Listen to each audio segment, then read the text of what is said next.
အမျိုးသမီးကနေမှအမျိုးသားဖြစ်သူပြောင်းလဲနေထိုင်တဲ့အခါမှာဆရာတို့ကပြင်ပနေမှတီဆိုတဲ့အကူအညီကိုယူကြရတယ်အဲ့လိုတီအကူအညီယူနေတုန်းမှာပဲတီတုံးပြထားတဲ့နေရာကအစမတန်ရောင်ကိုင်းလာမယ်အင်ပြင်းနေထလာမယ်တကူလုံးရားရံမယ်မျက်လုံးအိမ်တွေဖောင်းလာပြီးဆိုရင်လုံးဝမပေါ့ဆဖို့သတိပေးချင်ပါတယ်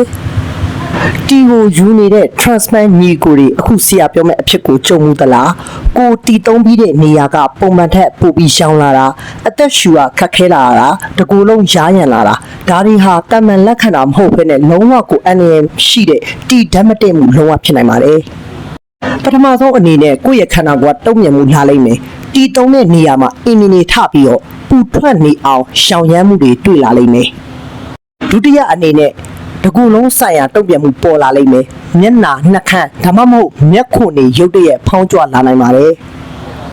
တတိယအနေနဲ့ကတော့လုံးဝအရေးကြီးတဲ့အခြေအနေတစ်ခုရောက်ခဲ့လာပြီအသက်ရှူကအလွန်ကျက်လာမယ်လေချောင်းထဲမှာတစ်ခုခုပိတ်ဆို့နေသလိုခံစားရလိမ့်မယ်ဒါဆိုရင်တော့စေကံကိုသွားတင်မယ်ဒီလိုလက္ခဏာတွေပေါ်လာတယ်ဆိုရင်လုံးဝချက်ချင်းရက်လိုက်ပါမိသားကြတော့မှပြန်ကောင်းတယ်ဆိုပြီးတော့ဇွတ်တင်းထပ်ပြီးတော့တီကိုမသုံးပါနဲ့အမြန်ဆုံးကျွမ်းကျင်တဲ့သမားတော်နဲ့တိုင်မြင်ပြီးစေးမျိုးစားပြောင်းလဲဖို့လိုအပ်ပါတယ်